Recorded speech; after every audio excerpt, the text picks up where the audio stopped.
Isomo ryo mu ibaruwa ya mbere Mutagatifu Pawulo intumwa yandikiye Abanyakorinti.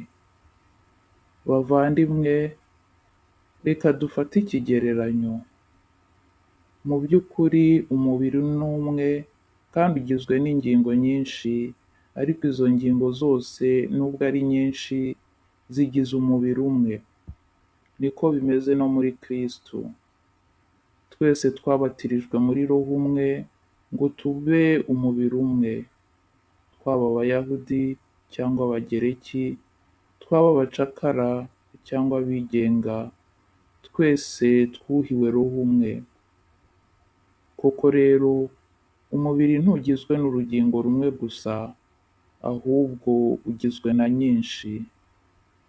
Namwe rero, muri umubiri umwe ari wo Kristo, kandi mukaba ingingo ze, buri muntu ku giti cye. Bityo rero, abo Imana yashyizeho muri Kiliziya, aba mbere ni intumwa, aba kabiri ni abahanuzi, aba gatatu ni abigisha.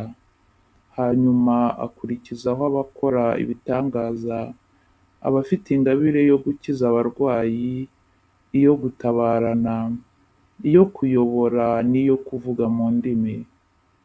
Mbese bose ni intumwa?